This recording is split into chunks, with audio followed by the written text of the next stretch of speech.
दोस्तों, आपने तो वह कहावत सुनी होगी, थोड़ी देर से ही सही लेकिन ज्वाला बनकर आएंगे।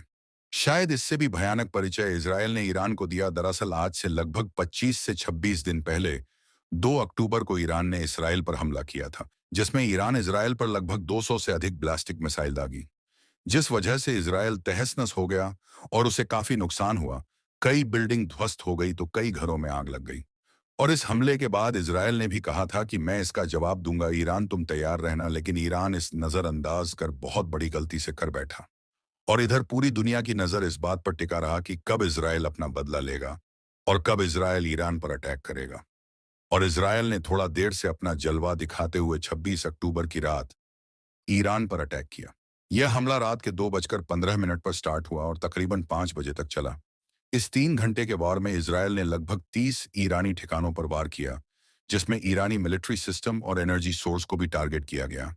इस हमले के बाद इजरायल ने साफ साफ कह दिया कि मैं वहां के आम नागरिकों को टारगेट नहीं किया, क्योंकि मुझे उनसे कोई दुश्मनी नहीं। इजरायल 200 सबसे अधिक मिसाइलें दागी थी, तो वह मिलिट्री के एयर एरिया पर दागी थे, यानी कि जहां से एयरफोर्स का विमान होता है। उधर ईरान की तरफ से यह बयान आया, इस हमले से मुझे कोई नुकसान नहीं हुआ, क्योंकि इजरायल ने हम पर जो वार किया था, हमें उसे हवा में ही खत्म कर दिया।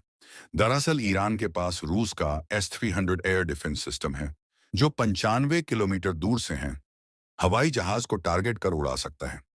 जस्ट इस हमले के बाद अमेरिका यह कहा कि मुझे इस सामने से कोई लेना देना नहीं है, मैं इसमें किसी तरीके से इन्वॉल्व नहीं हूं। और साथ ही ईरान को यह समझाया, इसका पटवार जवाब नहीं देना चाहिए। और इजराइल में भी यह साफ साफ शब्दों में कह दिया, मैंने सिर्फ अपनी शक्ति का प्रदर्शन किया है कि मैं भी लड़ सकता हूं और हमारे तरफ से यह युद्ध समाप्त हो चुका है। अगर दोबारा कोई मुझे छेड़ेगा तो मैं उसे छोड़ूंगा नहीं।